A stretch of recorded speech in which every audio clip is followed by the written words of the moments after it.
Major funding for this program is provided by grants from HSH Nordbank, New York branch, and First American Title Insurance Company of New York.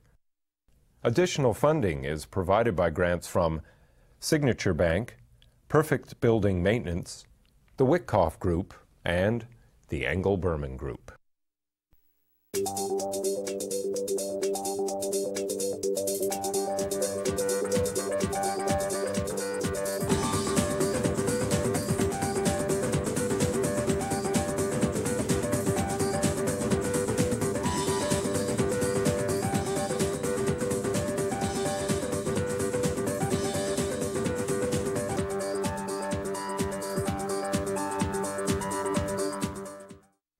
Welcome to the Stoller Report. My name is Michael Stoller.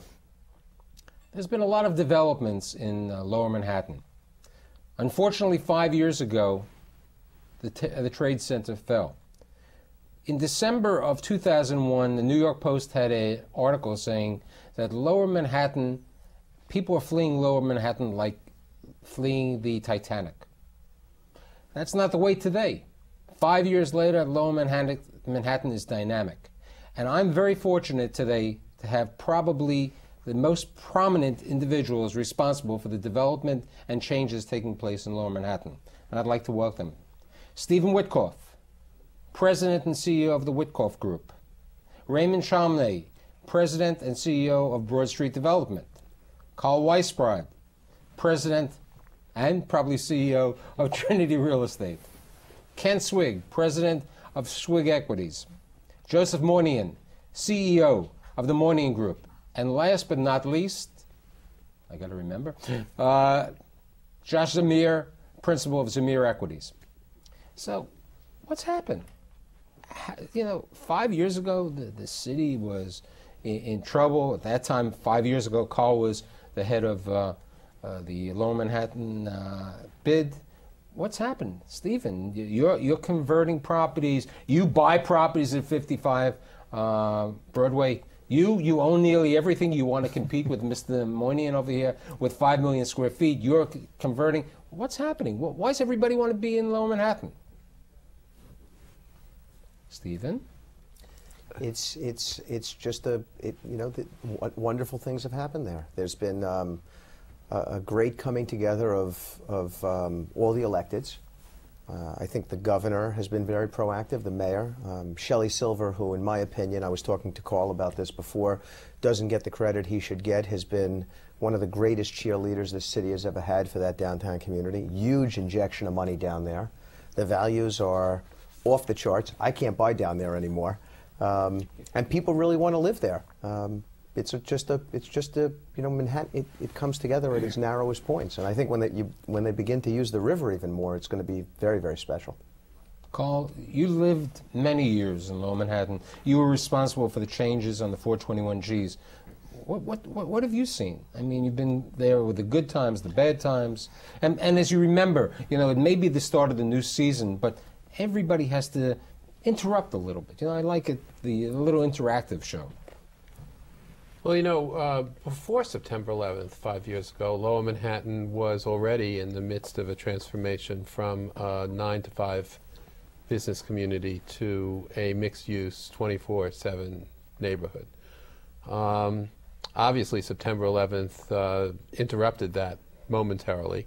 And I think all of us, anyone who was in Lower Manhattan on September 11th, 2001, or September 12th, 2001, could not imagine in their wildest fantasies that we would see the kind of progress we've seen to date. And I think that the reasons for that have a lot to do with the factors that Steve mentioned, the public officials coming together, the huge amount of money that has been committed, largely, I think, because Senators Schumer and Clinton struck while the iron was hot, and it's a big difference between how much money New York got and how well it's deployed that money compared to, say, how New Orleans has done, unfortunately, since Katrina a little more than a year ago. But mostly, I think it's because of the intrinsic value in Lower Manhattan. This was the birthplace of the city. It has enormous historical significance. It is unique among business districts in the world in that it's surrounded by water on three sides, and you can walk from the Hudson River to the East River in 10 minutes. You can't do that in any other dense urban environment in the world. We now have a plan that's going to open up the east side to the west side and open up the waterfront on the east side to make it every bit as spectacular as what we've seen over the last several years in Battery Park City. And what has really, I think, happened are two major things that have happened since September 11th. One is that although on September 11th and shortly thereafter residents did flee Lower Manhattan, and I think there was a real fear that they wouldn't come back. In fact, they did come back, and they have multiplied because capital has invested in residential real estate, and the market has shown credibility. And we are now finally seeing that the World Trade Center site itself is going to be redeveloped, and the market has absorbed that. So it's going to be both a fabulous commercial center, and also we've already seen just in the last few years what a fabulous residential neighborhood it is. So, you know, it's interesting you're talking about people fleeing Lower Manhattan and the incentives. I mean, there were great residential incentives. And I believe Joe was on my show a couple of years ago, and I had posed the question to Joe and to Cameron Alganian, and I said, when these incentives will wash up, and I think Kent was on the show also, will these people remain? Right. And I'm certain that Alganian said he was worried. I think that my friend Kent was positive, and I think you were positive. Yes. So these people really had these great incentives. Why'd they stay in Lower Manhattan? Well, you know, there was a poll that was done not too long ago, and Carl would know, that almost 3/4 of people that live downtown, they see themselves staying in downtown past 5 years. So New York City is great, but this is like a city within a New York City. It has one of the best parks, it has the greatest waterfronts, and it is the quiet city. It's exactly opposite the Times Square kind of residential. Yeah, but you know, when you talk about that, in Lower Manhattan, you really have, you know, there's Battery Park City, which was always different. And you know, it was the West Street, there was a dividing line. I mean, that was a different market than where it is. I mean, all of you guys are really in Lower Manhattan. You're in Hudson Square, which is Lower Manhattan over there. What's the difference? Why has Battery Park City done so well? What kept that vibrancy? I mean, what do you see? Why Brookfield and everything? Because Battery Park City is like a suburban market on an island of Manhattan. I mean, it really is. I mean, I think a lot of the residents enjoy the fact that West Street wasn't going to be depressed and where you could walk across it, which I happen to disagree with, but they can live in Manhattan in an area that's surrounded by green on one side, basically, and surrounded by water on the other side. I mean, that's a very unique micro market unto itself. But although that's changing now. Yeah. I mean, one of the great things to come out of the past 5 years is that this sort of separate neighborhood in Battery Park City is now being integrated into the rest of Lower Manhattan, and will get the benefits of the rest of Lower Manhattan, and the rest of Lower Manhattan are going to get the benefits of Battery Park City. It's a big plus. I agree with that completely. I mean, but you know, Lower Manhattan has had a deficiency in schools, in services. I mean, having one Whole Foods is not going to make Lower Manhattan. I mean, it's great that Fresh Direct delivers to Lower Manhattan, but people need the availability. You know, John Catsimatidis has his Gristides, you know, and then you have maybe. You know, Michael, people are slow to react. You know, I mean, I think all of us had seen what was there. The you know, what's really happening is that Lower Manhattan is being recreated where it was in the 1800s, when it was the centerpiece. It had the center of residential, center of commercial activity, the best transportation around. I mean, there was no Midtown at that particular time. And the fact of the matter is that the Lower Manhattan has, you know, it had gained all of these things back long ago, but, you know, the retailers, I think, and the food suppliers, et cetera, are the last to know. But if you look demographically, I mean, it's extraordinary. If I was a retailer and I was speaking to a huge retailer who I'm trying to put downtown, and it's not going to go in a building of mine, but somebody else's, and if you look at just the demographics, you have a daytime population that makes an enormous amount of money per capita, one of the highest per capita incomes of any zip code in the U.S. You have a nighttime population now that makes the highest income per capita per zip code of anywhere in the U.S. You have the highest educated population per capita anywhere in the U.S. And on top of that, you've got a corner, basically at Broad and Wall, if you will, that has 3 landmarks that everybody basically goes to. You have the former place where, you know, the Washington was sworn in, the Federal Hall, and then you've got the Stock Exchange, and you've got J.P. Morgan's headquarters. But there is so much. And then you have a great. I'm saying you have don't you have a massive good condo tourists. development taking place over there? You can walk down that street Everybody without does. bumping into But my people point is that from, you've got, what that does is attracts massive tourist population. Sure. So you've got daytime population, you've got nighttime population now, and you've got massive tourist population. What happened is people like Tiffany, Hermes, you know, Thomas Pink, BMW, and others woke up. You know, it was there already, but, you know, when they started looking at it, it makes a lot of sense. But the people who woke up did it at more of a chairman's level. You know, the basic person, you know, in the company said, you know, not the greatest transportation, not this, not this. But when you really look at the demographics and you look at the numbers, that's what happened, and it'll flood in there eventually. Now, you know, Josh, your family, I mean, for my audience, Josh at a very young age went to work for a prominent developer who he's sitting next to, and he was trained by Joe, which is probably one of the best training grounds, or working with any of you. Why is your family in Lower Manhattan? What do you see as the attraction? And what about this creative thing that you're doing in Lower Manhattan? Tell me a little bit about it. Lower Manhattan is an amazing place. There's so many different reasons for it. One of the reasons I have to say is definitely the transportation there is second to none. You can have access to more subways in Lower Manhattan than just about any other place in the city, which is a huge, huge bonus. I think that one of the other things that's very important is the tax benefits that are passed on downtown. The 421G program really turned downtown around.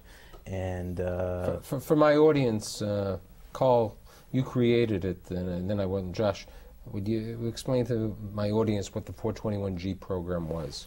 Well, first, in fairness, we sort of helped craft it, but it was really enacted at the recommendation of the mayor then, and Speaker Silver, who really pushed this really hard in Albany in 1995, and that's why it ended up getting passed. And what it provided, now 11 years ago, was the opportunity for owners of older commercial buildings to convert those buildings to residential use, and as an incentive for doing so, to not pay real estate taxes for a number of years. That made this conversion at a time when the residential market downtown was unproven, which is not the case today, where it's, as Ken said, really one of the, if not the hottest residential market in New York.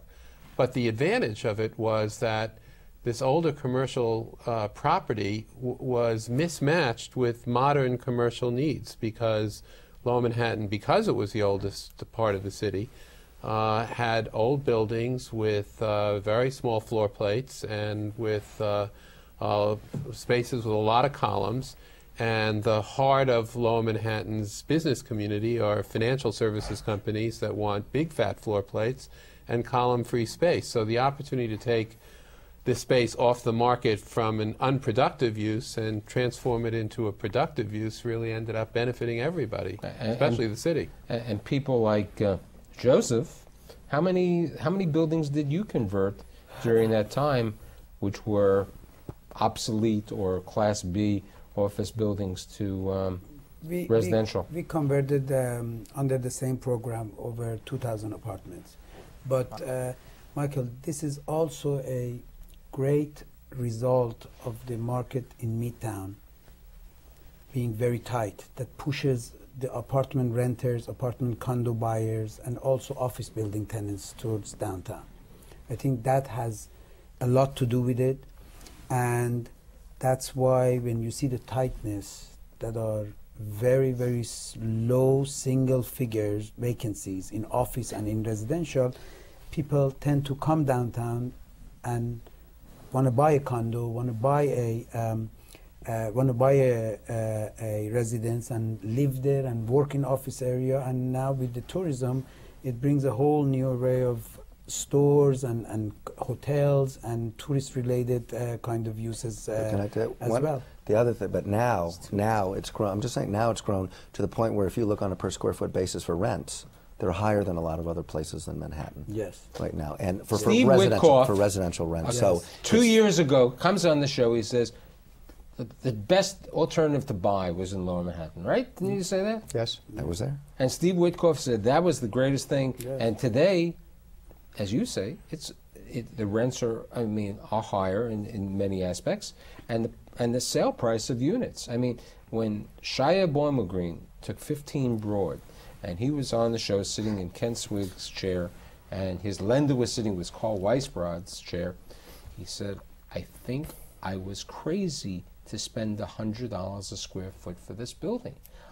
And the lender said, "We didn't worry. We figured if you were able to get $450 a foot, we wouldn't have a bad loan." Mm-hmm. And the units at 15 Broad have gone up to $1,000 a square foot. Yes, the market is good. The market is good.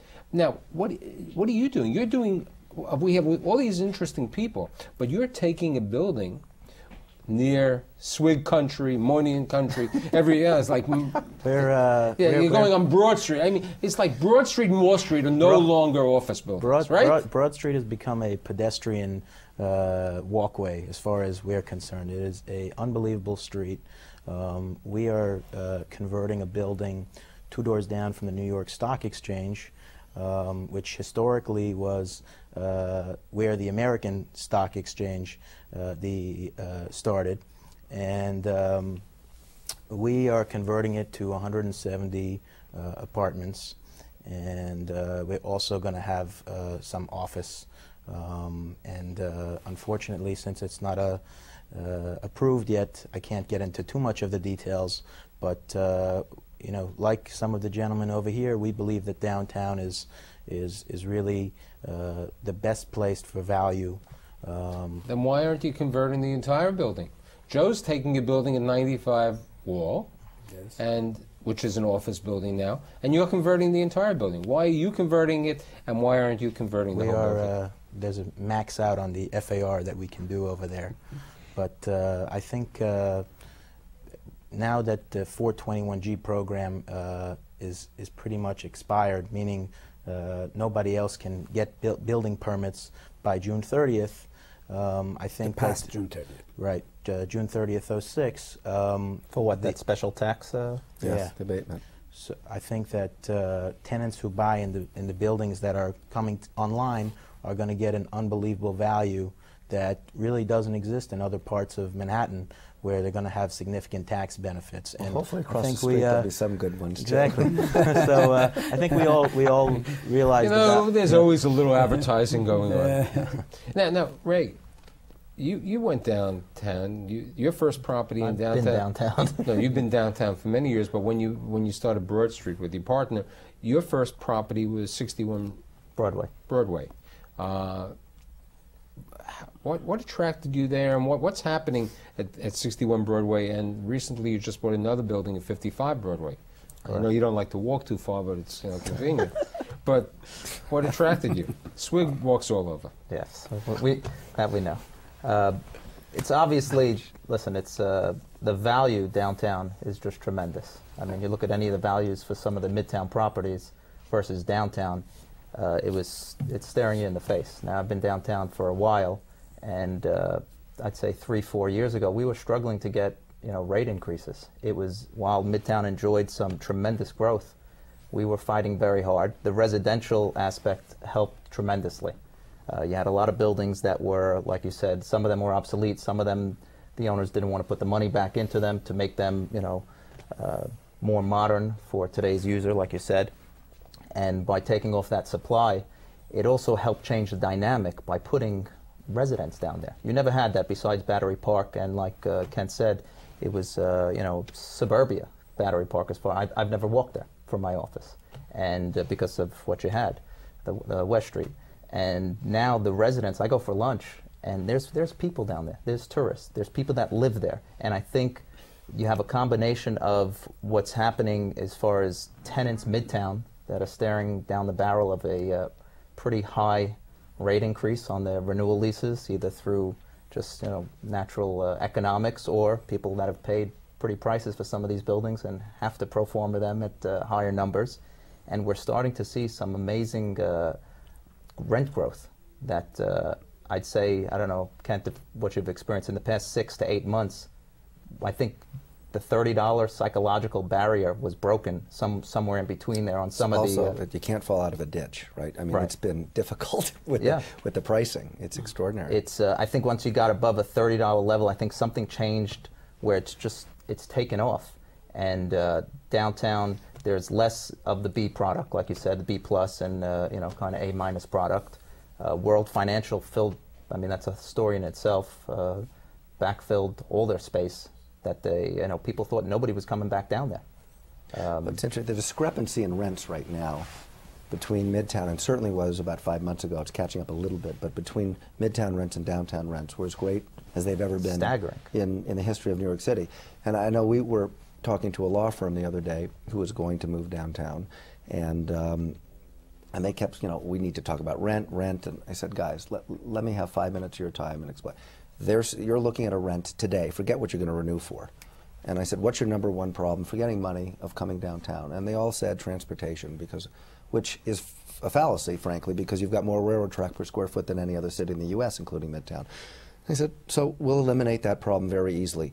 You have how many partners? They said 9 partners. I said, so 9 partners.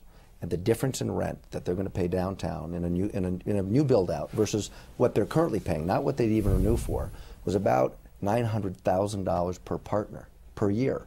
Wow. Now, all I know is I said, if you can go home and tell your spouse that you can give up $900,000 a year, because I said it would change my life, but you can not have it. That's fine.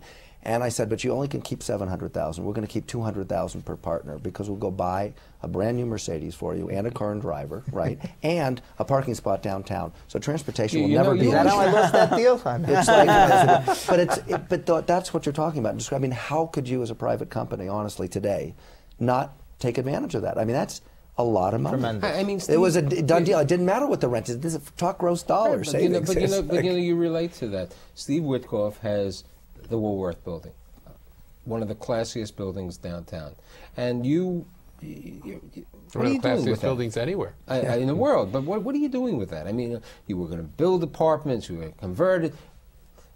What are you doing now? This is not the same Steve Witkoff I know. He's not talking. The base of it, Michael, is it is an office building, always was. The only piece of it that we were ever considering for residential is the top 130,000 feet. And I agree with what people are saying here. We're now actually considering keeping it as an office building. Mm-hmm. Now, one of the reasons we're considering keeping it as an office building is that we believe there's softness in the condo market, and we do believe there is softness in the condo market because I'm picking up on what and I'm picking up on what Joe is saying.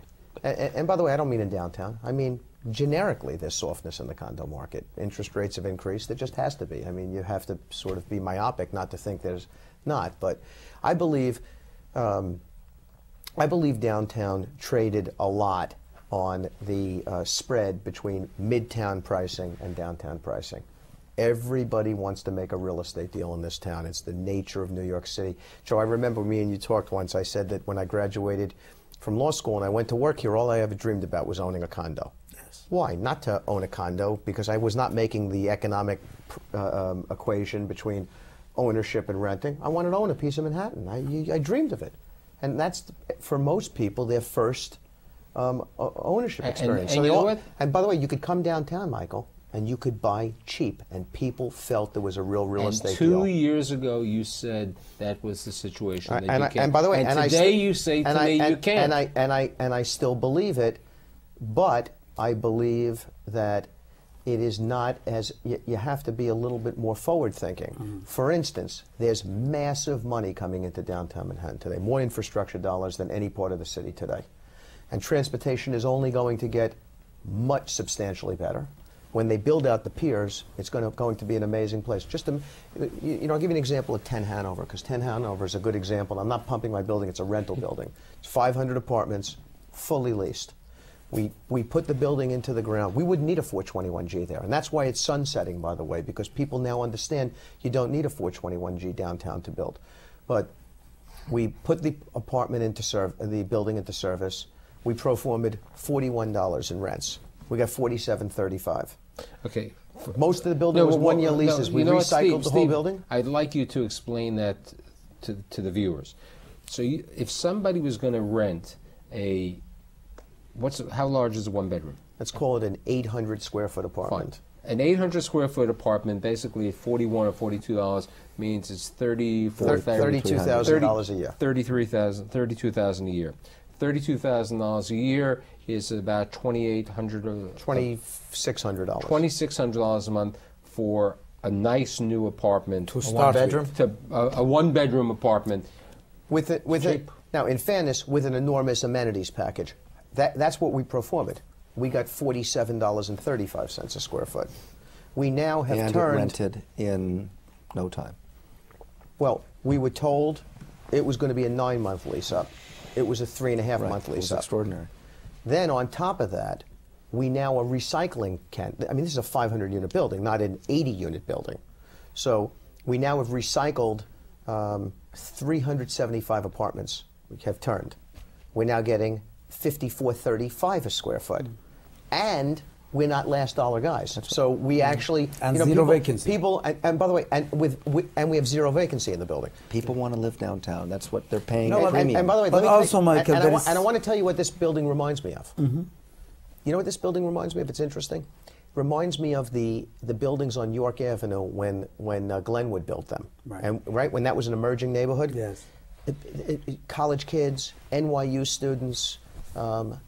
I tell you honestly, I said to my son, you ought to go to NYU. You ought to live at 10 Hanover. That's right. It's just this wonderful place. Yes. Great looking people, and it's just a fantastic place. Now, when they have the piers, when they build the piers out on the east side, Carl and I have talked about this, all the time. You're going to be able to walk across the street and use the piers, and that's a big thing. I live on 3rd Avenue today. It would take me 15 minutes to get to the waterfront. From these buildings, it takes you 2 minutes. Now, here's an interesting question. You bought a building 2 months ago, 55 Broadway. You had some vacancy, and you probably could buy out your tenants. Listen to what Steve Witkoff is saying. It was $41 a square foot is what he pro formed. He's getting $54. It may pay to build a rental, and you're converting. It's not the fact that you don't like rentals. You're converting. You're doing rentals at 184 Thompson Street, and you're doing them on 3rd Avenue. So you're not afraid. You're as bad as the maniac over here who does everything. We'll get back to you. There's still a tremendous need for the office space downtown. I'm not a believer of kicking out all the tenants and trying to figure. I'm not that smart to figure out how to eliminate all those tenants that are there that do have leases. You still have the difference between, I guess, what's rentable in a residential building versus what's rentable in an office building. And, that's a big difference. That's a great story. And I think Kent Sweet could say that. Because Joe was the first guy. I think Joe and Steve were really the first guys in the 90s to go downtown. I mean, Steve, we joked on our other show, he never could go. He was in 96th Street. He never could afford to go downtown. And then one of your first buildings he bought for What's what I could afford back then? That's right. No. And Joe, you bought so many buildings Which over was there. unaffordable right. then. At But $10 a foot. Right, $10 a foot. And Kent, it was 1998, and you bought a building, and what were you going to do with that building? It was the same and thing. it relates to what Ray We just looked brought up. at converting it to residential because This actually was 48 Wall? 48 Wall Street. The market at that time was the same for a hotel, a residential, a commercial. They were all about the same. And we were negotiating with Intercontinental Hotels and very close to signing. We had demolished a lot of the interior, but it was similar to 10 Hanover. Unlike in Ray's building, we had one tenant that moved out. So when the tenant moved out, you had an opportunity because you had a vacant building. So then you have to make a decision, and it makes it easier. So in this particular You also case, have to put the money into a building like that. but at least which you is have tremendous. by being an empty building, it's easier. Then you don't Much have to easier. go down with the emptiness and then go. So we took a look, and the market, You we built knew some something. models, I think, right? We did all this stuff, but we knew the market would start to turn around. So when we put out residential ads, commercial brokers called, and you get your rock thrown at your head enough, you start to listen, and we found that the commercial market at that time took off. But on a square foot basis, it went from 278,000 feet of rentable, the way you measure it, versus 192,000 feet. So we can collect rent on 278,000 feet commercially versus 192,000 feet on the residential side at that time. And then you look at the cost of converting at the time, and you look at even though the rents were higher for residential, and then you look at the time. Downtime. Right, and the time it took, et cetera, it was a no-brainer to keep a commercial. You bring up... At that time, for us. At that time. We hit the market very well. You with bring luck. up hotels. Yeah. Now, there was a hotel converted at 55 Wall. This was a magnificent structure. Citibank was there for years. It was the Regent. It was the Wall Street Regent. The Wall Street Regent, and they closed. Yes. And they closed in like 2003. The world wasn't that bad in 2000. They closed almost right after 2001. Okay. And now Joseph is building a mixed-use building, hotels. What's the need for hospitality downtown? Hospitality is booming all over. Is it a real big need for hospitality? Please, everyone else. Part of Michael, the issue downtown is that with the huge number of visitors for the memorial and the park and the site of the Ground Zero, which is in somewhere between 3 to 4 million people, and it's increasing yearly, and they predict by the time the memorial park is completed, it would pass 5 million. And it is, as we speak today, the #1 visited site in the state of New York, over and above Niagara Falls and Really? Empire State Building and all of that. And this brings a tremendous amount of synergy in downtown. And if you look at the report that we have that shows the downtown hotels, which are only 2,400 units for almost 100 million square feet of offices, versus 60,000 rooms in Midtown for 300 million square feet of offices, it's very unbalanced. And there hasn't been a real hotel built in downtown since 9/11. We basically lost number of rooms with the Regent, with the Vista Marriott Hotel and all of that. And so the building a hotel downtown, it's part of the reborn of downtown, part of reborn of the Ground Zero, part of all the efforts that Larry Silverstein and the Port Authority are doing to the whole memorial area. And I think my hotel and condo, which is a mixed-use building that we are in construction right now, will anchor a great south angle to the south portion of the Ground Zero, which is helped by government's Liberty bonds, the state and the city Liberty bonds, which we're going to use. And it would be a great addition. And beside this, Michael, if among us, we probably have some 10, 12 million square feet or more among us in this. Now you have the 800-pound gorilla. Which Okay, we haven't spoken. okay. I'm north of all these guys, Okay, but we have 10 to 15 million square feet of space, be it retail, be it garage, be it office, or apartments or condos. We all have mixed stuff. One thing is certain, and I don't think anybody can argue with that. Our vacancy is nowhere near what they're showing as vacancy. If they're saying today you have 11.2 and it's dropping to 11.1. Office vacancy. Yes. Our ownership here in this studio is not, we are definitely low single digit. I have no space. I know Ken doesn't have space. You have I know 5 he doesn't. million. We just don't have. Joseph, you have 5 million square feet, you have no vacancy. Ken, how many square feet do you have downtown? 4.1 or so. 4.1, what, how? I'd say within a month will be 2%, 3%. Right now it's maybe 6% 600 vacancy. is 98%, and the other one's on its way before year ends to be Stephen? at that number. I mean, I don't have a lot of office space downtown, but I have 0 vacancy. Carl? We have about 6%, 7%, but I think what Joe is saying is that we have so many deals pending right Yes. now that we're sort of, the vacancy, official vacancy rate has no bearing to reality because I'm picking and choosing between deals or among deals. The demand for office space right now is so great, in part because of, as Joe said, the very high rental rates in Midtown. But what's also happening, and this is, I think, the major change since September 11th, is that tenants are going to be coming, if they're not, we find tenants coming to us based not on price point, but because they want to be there. And that's a huge change from pre-September 11th. And that's same with the residential.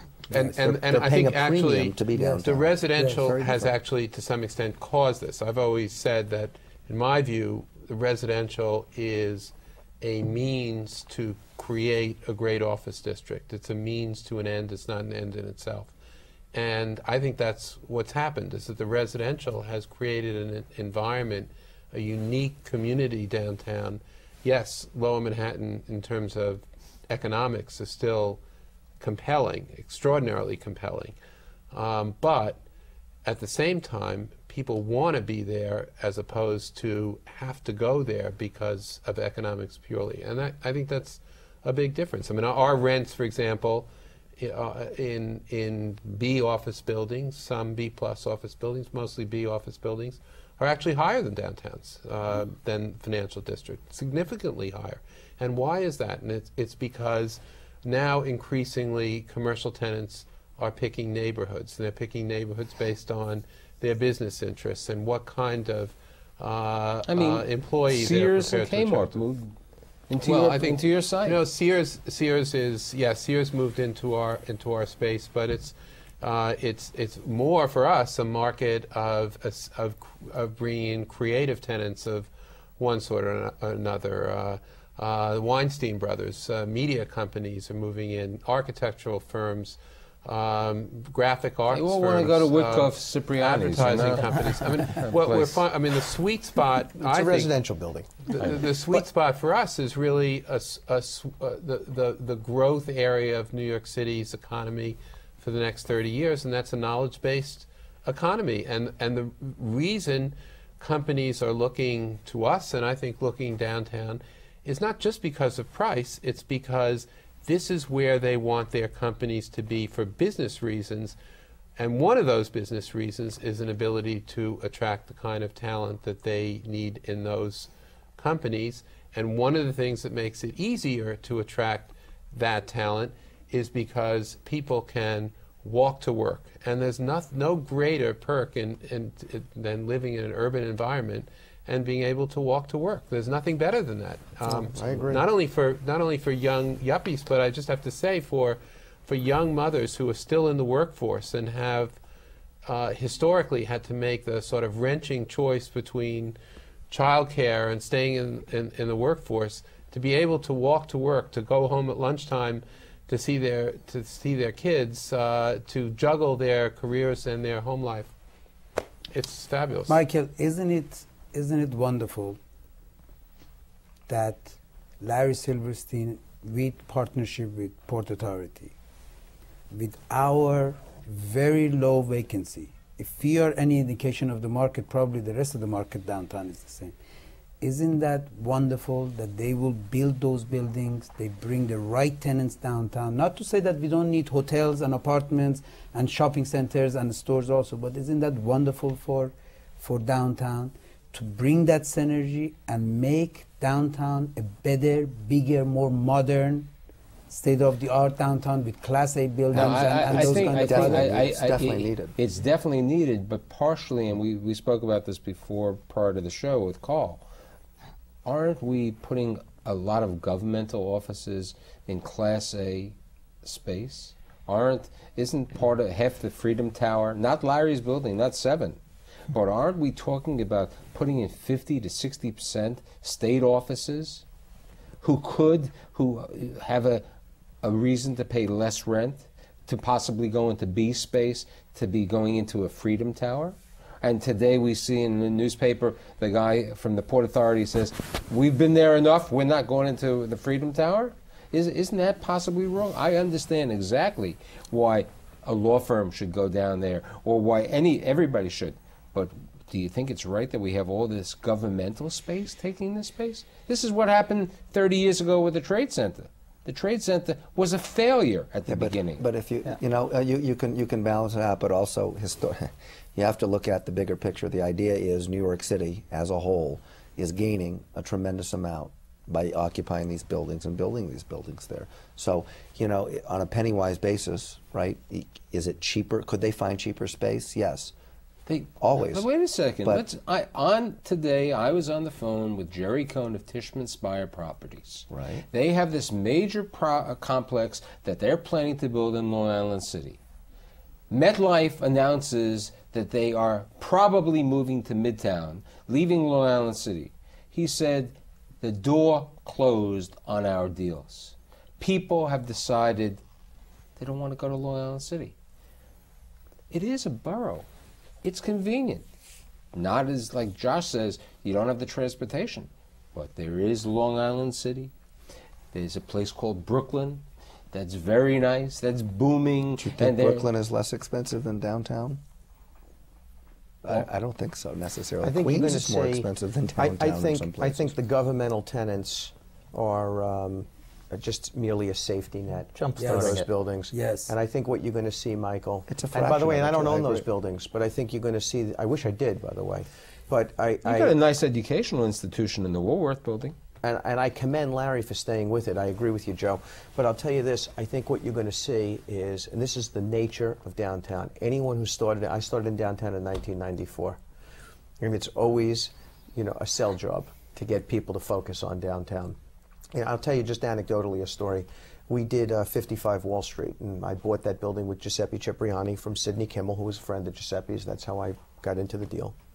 And Louise Sunshine came up with this notion of doing Cipriani condos and branding his name there. And we all thought it was, pretty interesting, and so we went with it. And initially, all he was going to do was have a restaurant that was going to service the tenants there. He then started going down there on a weekly basis and started seeing all the traffic down there. Then the Deutsche Bank guys from across the street said, you're going to open up a restaurant here, right? Because we don't like going to West Broadway all the time. He's now opening up a full-service restaurant. I sat with the owner of Bobby Vans the other day. He was telling me all the business he's doing down there. So once people come down there... In a good landlord's building. Yeah. But once people come down there, they begin to see that. I had lunch today with a tenant. A good friend of mine runs a law firm. And he's talking about $80 face rents. Choking on his veal as he's eating it. So, what's happened in downtown, and this was, and I got to tell you again, I'm going to go back to the Shelley Silver thing because I think that Shelley doesn't get enough credit in this equation. But Shelley really shoved this process forward. I think a lot of tenants were sitting on the sidelines saying, "Is this ever going to get built?" 100%. And you know what? Now it's going to get built. Yes. And people are going to come off the sidelines. The analogy I would give you is 55 Water Street. Goldman Sachs had that negotiation all to themselves. S&P woke up one day, took the space, bang, That was the impetus for a lot of tenants they saw that something real could happen there. A great example is last year, Manhattan leased more space than in its history. Okay? Downtown had its worst leasing activity in the best environment It's worse in 14 years, worse than when the city was on fire, literally, in 2001, at the end of 2001 and 2002. Because nobody believed that it was going to get done. But So you ironically, need that Ken, 2 years before, HIP moved downtown, a number of tenants. because people had faith it was You know going, something, and then Mike, all these but people I'll tell you battled and something, they Mike, couldn't it's get funny. it done. I was talking to That's why my it's a big architect deal. about this. It's huge. You know, you get a CEO from a company who comes down there, and he drives around in downtown Manhattan. It's tough to get around. There's so much infrastructure work down there, and it's I can't incredible walk down what's the going. block. You have to walk. No, but That's the only way to get around it it. can be intimidating, and so it's no different than you want to show your building on a sunny day. It's tough to get around down there. New York City, the EDC almost ought to hire like a Gensler to do a computer simulated video of what New York City, what it's going to look like down there when they finish the bus station, Foley Square, when the cars can get around, so that people can see what it's going to look like there in 4 actually to is 5 such years. a video. You and guys it's going to should be all get amazing. it. There is a video. Yeah, but I think about it all the time, Carl, because when they see what the it's going to MTA look like down there, website? that's No, the the one Downtown psychological Alliance impediment. Command center something construction hasn't is been done. discussed about downtown. Joe spoke about a luxury 5-star hotel that he's building. There are the Hampton Inn hotels. There are other places over there. But something that always bothers me about Lower Manhattan and downtown is the failure of the seaport. What's Well, gonna that's happen? that's changing. I mean, there's a new ownership in the Seaport. General Growth, a major national retailer, really a top of the line, has now bought out Rouse. I think we all recognize that even in the heydays of the 90s, when all of Lower Manhattan was booming, the Seaport was being passed by largely because Rouse at the time had essentially disinvested in the Seaport. It didn't have any faith in it.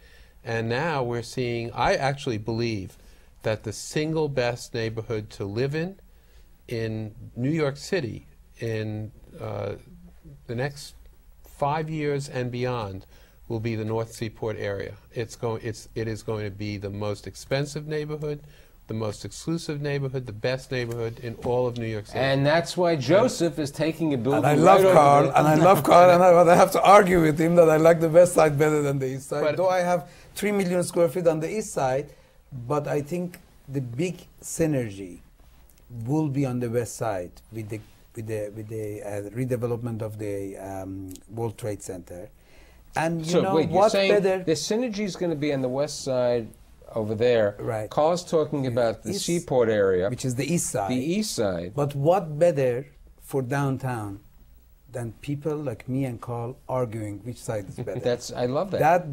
That's what we love But I the have That's a most. hidden, the north area that you're talking about is a hidden treasure. There's no doubt. But It's- I have a it's question no with doubt. regard to that neighborhood. It's Siamese boxes. right. Do you think those, for my audience, that this is $40 million an apartment? Yes. Something? A box, A not box. necessarily A an box. apartment. An Yes. apartment. It's not a. Maybe Do to you- go rental. There could be 4 apartments in a box. Yeah, it depends. They're 10 cubes. I mean, They're do you cubes, do you believe this 10 cube could be sold? Can be done? If he think sells it, he will Very, build it. very difficult to build It's such great. such a structure. It's a great project. Great. Truly. It's a Very great nice. project. Do Absolutely. you think it's going to be built? Absolutely. I Well, think do I that, think it'll you be know, built? I think it'll be bought. I All think- you need, if you split them up in half, you need 20 people. There's 20 people in the world who would want a Santiago Calatrava designed cube. There's not a lot of people you need to do that, and there's a lot of money. People are spending $45 million for an apartment at Time Warner, and in all due respect, great view and everything. Please, but the developer is I'm not saying anything, an but entity I'm just that I'm saying- involved with. You know, No, there's nothing wrong with the project. But if you compare the building, it's great. It's still a building that's fairly ubiquitous in terms of the kind of thing. This is on a level that's completely It's a never spectacular been done. design. You only need 10 I think to this 20 is people. going to this. I think it's phenomenal. Totally It's agree. I think this brilliant. will be built. I think it brilliant. will be one of the great icons of New York City and the Absolutely. world. Mr. It's brilliant. Weisbrod, I believe, sits on the board of a hospital that has had financial difficulties for many Formerly years. was on the board of the hospital. Oh, Not former. anymore, but I was. Yes. Oh, now, downtown has had office, has had rental, and you have a hospital that has always been a failure. Whoever has been there. Why has this hospital, who sits in the middle of downtown, who was lucky to get $85 million so Bruce Ratner could build another structure for their parking lot. Why is... Well, let me just say, it wasn't lucky. It did I thought actually a very good negotiation. No, the $85 million, I'm not saying, they were lucky to get, which helped them get out of some financial difficulty.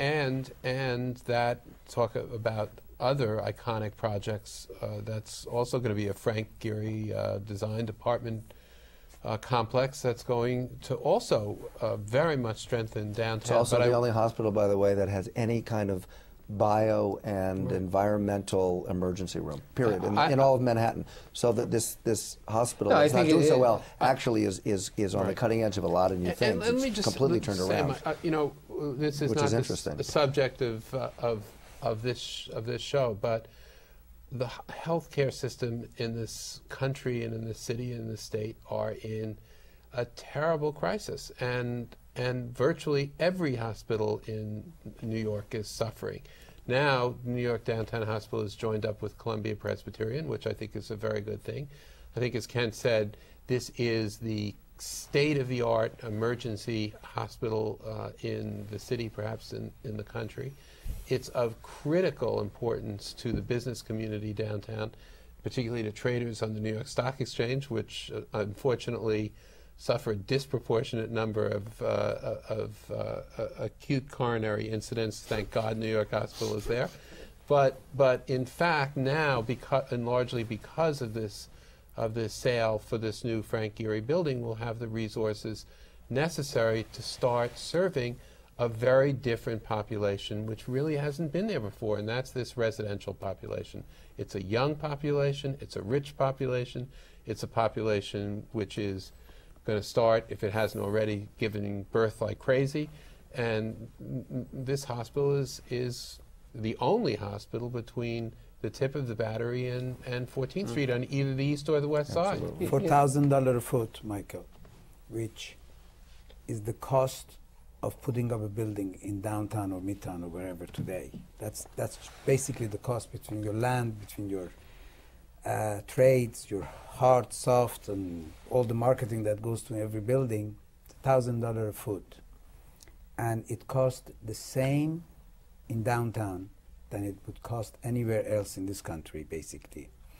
And it wouldn't be far from today where we're going to see buildings, actual building, whole building, not condos, sell for that number as well. Downtown? Yes. Yes. So you're saying... Downtown, Class A product with fancy infrastructure, with all the amenities, the views, the location and everything, in a very short period of time, will compete with the trophies that Middle Eastern investors are buying for $1,000 a foot. It will invest. But you know, you bring up a very important point. Will you guarantee that for us? Please. In up to a certain point, yes. A couple of years ago, I had a number of major investors. I had Equity Office, I had Tishman Speyer, I had Vornado, and I said to them, what's your opinion of having an office in Lower Manhattan? It was dead. Tishman said, never.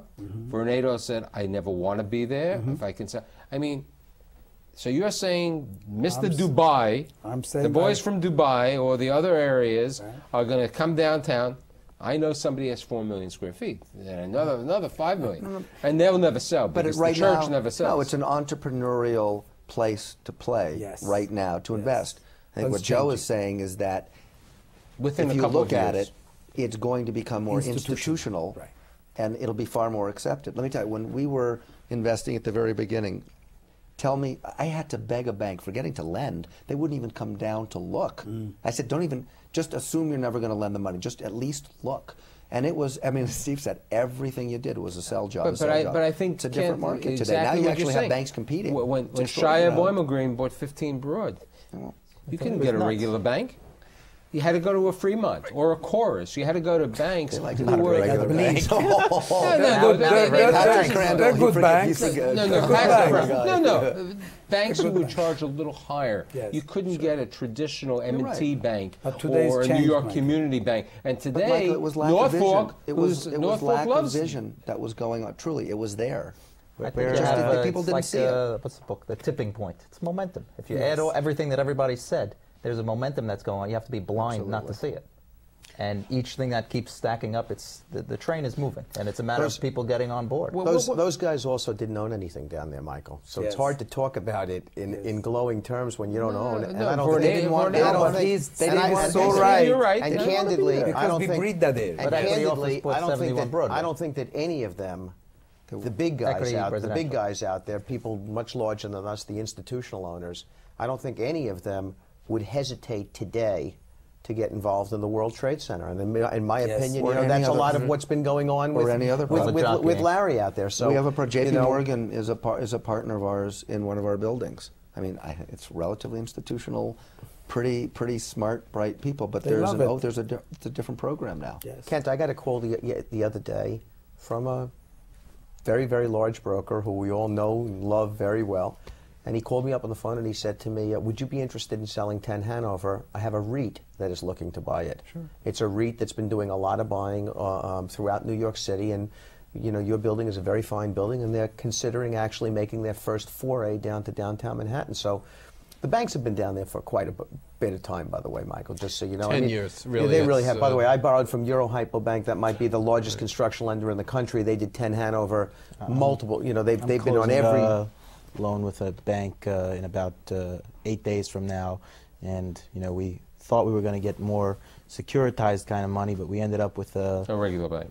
which was. I'll which tell you was what, up great. until recently, the safety net's been better downtown because you bought better downtown, the pricing was cheaper, the so the break-evens banks are wanted to much be more, downtown.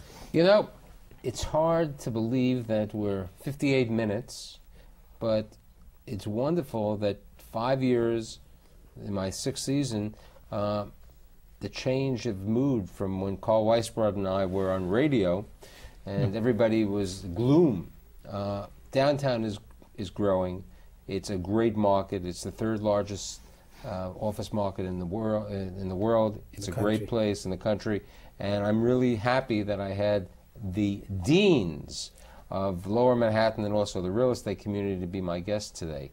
I'd like to thank Steve Witkoff, Ray Chomley, Carl Weisbrod, Ken Swig, Joe Moynihan, and Josh Zamir for being here. Next month, I think it's going to be an interesting show. It's a show where the largest developers today are from part of the Middle East.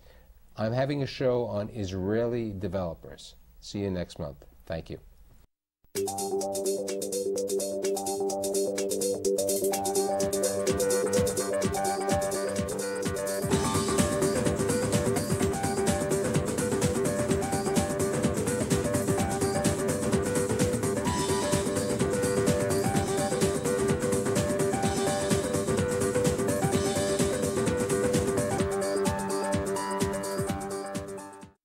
Major funding for this program is provided by grants from HSH Nordbank, New York branch, and First American Title Insurance Company of New York. Additional funding is provided by grants from Signature Bank, Perfect Building Maintenance, the Witkoff Group, and the Engel Berman Group.